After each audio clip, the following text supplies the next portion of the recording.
Hello Mark, I'm Humphrey. My student number is 25 and my level at NCUE is junior. The title of the speech is The Coolest Animal You Know Nothing About and How We Can Save It by Patricia, Medici. This is one of the most amazing animals on the face of the earth. This is a tapir.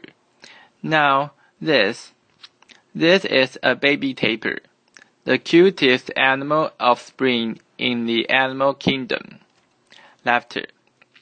By far, there is no competition here. I have dedicated the past 20 years of my life to the research and conservation of tapirs in Brazil, and it has been absolutely amazing. But at the moment, I've been thinking really hard about the impact of my work.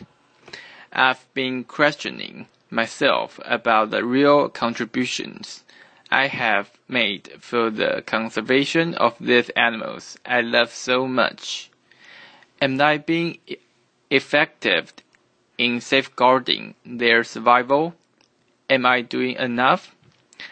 I guess the big question here is, am I studying tapirs and contributing to their conservation, or am I just documenting their extinction? The world is facing so many different conservation crises. We all know that. It's all over the news every day. Tropical forests and other ecosystems are being destroyed. Climate change, so many species on the brink of extinction. Tigers, lions, elephants, rhinos, tapirs. This is the lowland tapir. The tapir species I work with, the largest terrestrial mammal of South America. They are massive. They are powerful. Adults can weigh up to 300 kilos. That's half the size of a horse. They are gorgeous. Tapirs are mostly found in tropical forests, such as the Amazon,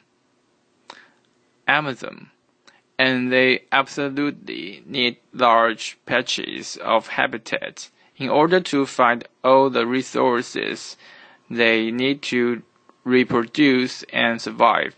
But their habitat is being destroyed, and they have been hunted out of several parts of their geographic distribution. And you see, this is very unfortunate because tapirs are extremely important for the habitats where they are found. They are herbivores. 50% of their diet consists of fruit, and when they eat the fruit, they swallow the seeds, which they disperse throughout the habitat through their feces. They play the major role in shaping and maintaining the structure and diversity of the forests. And for that reason, tapirs are known as gardeners of the forest. Isn't that amazing? If you think about it, the extinction of tapirs will seriously affect biodiversity as a whole. I started my tapir work in 1996, still very young, fresh out of college, and it was a pioneer research and conservation program. At that point, we had nearly zero information about tapirs, mostly because they are so difficult to study. They are nocturnal, solitary, very elusive animals, and we got started getting very basic data about these animals. But what is it that a conservationist does? Well, first, we need data.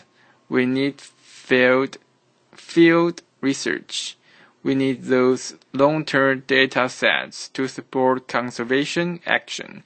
And I told you, tapirs are very hard to study, so we have to rely on indirect methods to study them. We have to capture and anesthetize them so that we can install GPS collars around their necks and follow their movements, which is a technique used by many other conservationists around the world. And then we can gather information about how they use space, how they move through the landscape, what are their priority habitats, and so much more. Next, we must disseminate what we learned. We have to educate people about tapirs and how important these animals are. It's amazing how many people around the world do not know what a tapir is. In fact, many people think this is a tapir. Let me tell you, this is not a tapir. Laughter. This is a giant anteater. Tapirs do not eat ants.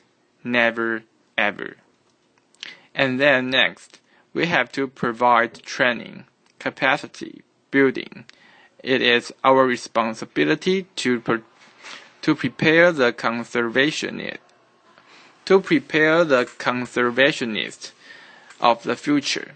We are losing several conservation battles, and we need more people doing what we do. And they need the skills, and they need the patience to do that. Ultimately, we conservationists, we must be able to apply our data, to apply our accumulated knowledge to support actual conservation action. Our first tapir program took place in the Atlantic forest in the eastern part of Brazil, one of the most threatened biomes in the world. The destruction of the Atlantic forest began in the early 1500s when the Portuguese first arrived in Brazil, beginning European colonization in the eastern part of South America. This forest was almost completely cleared for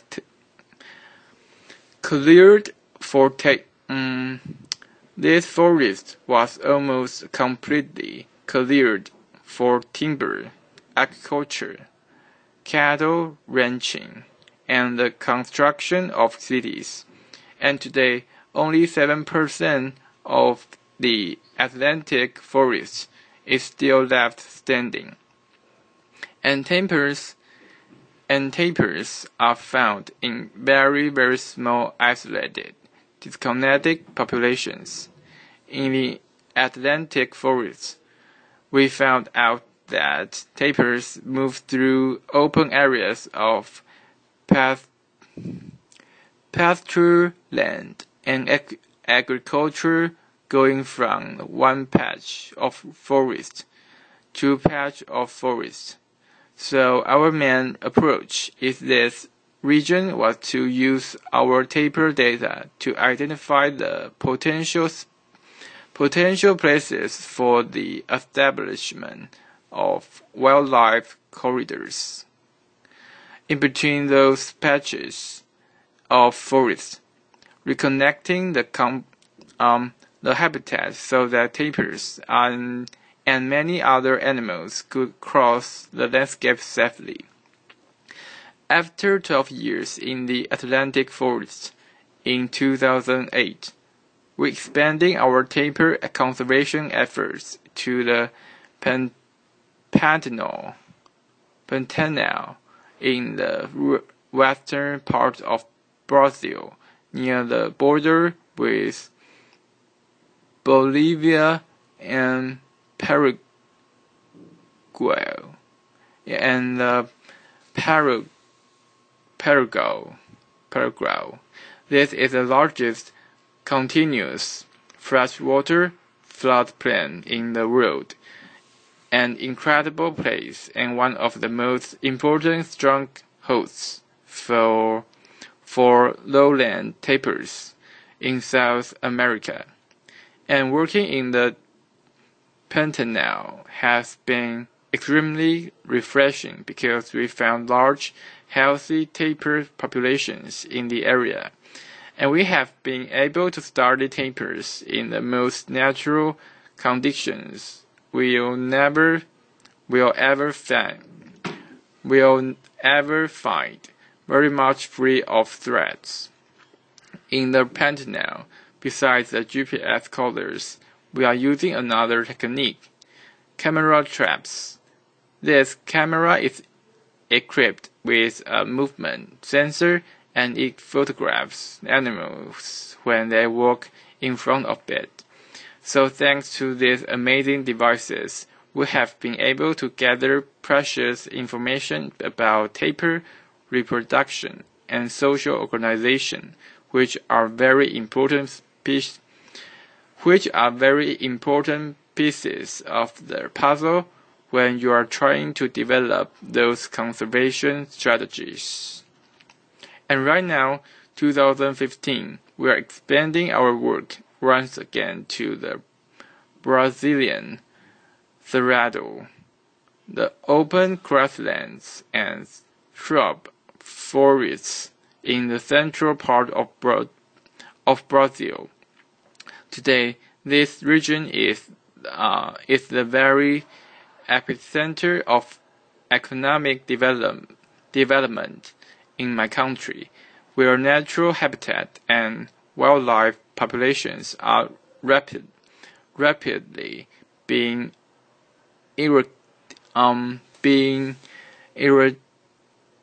eradicated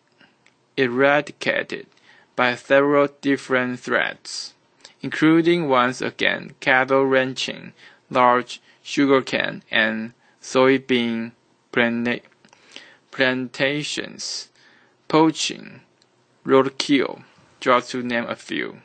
And somehow tapirs are still there, which gives me a lot of hope. But I have to say that starting this new program in the Cerrado was a bit of a slap in the face. When you drive around and you find dead tapirs along the highways and signs of tapirs wandering around in the middle of sugarcane plantations where they shouldn't be, and you talk to kids and they tell you that they know how tapir meat tastes because their families poach and eat them, it really breaks your heart. The situation in the Cerrado made me realize, it gave me the sense of urgency. I am swimming against the tide. It made me realize that despite two decades of hard work trying to save these animals, we still have so much work to do. If we are to prevent them from disappearing, we have to find ways to solve all these programs. We really do. And you know that we really came to a point in the conservation world where we have to think out of the box. We'll have to be a lot more creative than we are right now. And I told you, roadkill is a big problem for tapirs in the Cerrado. So we just came up with the idea of putting reflective stickers on the GPS collars we put on the tapirs. These are the same stickers used on big trucks to avoid collision. Tapers cross the highways after dark, so the stickers will hopefully help drivers to see this shining thing crossing the highway, and maybe they will slow down a little bit. For now, this is just a crazy idea. We don't know. We'll see if it will reduce the amount of taper roadkill. But the point is, maybe this is the kind of stuff that needs to be done. That needs to be done. And although I'm struggling with all these questions in my mind right now, I have a pact with tapers. I know in my heart that taper conservation is my cause. This is my passion. I am not alone. I have this huge network of supporters behind me, and there is no way I'm ever going to stop. I will continue doing this, most probably for the rest of my life.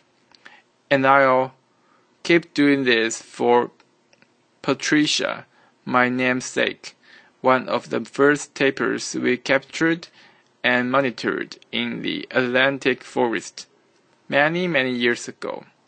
For Rita and her baby Vincent in the Pantanal.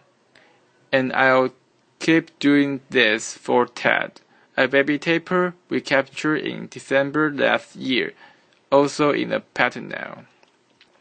And I will keep doing this for hundreds of tapirs that I've had the pleasure to meet over the years, and many others I know I will encounter in the future. These animals deserve to be cared for. They need me. They need us. And we human beings deserve to live in a world where we can get out there and see the benefit from not only tapirs, but all the other beautiful species, now and in the future. Thank you so much. Applause. It's the end of the speech. Bye bye, Mark.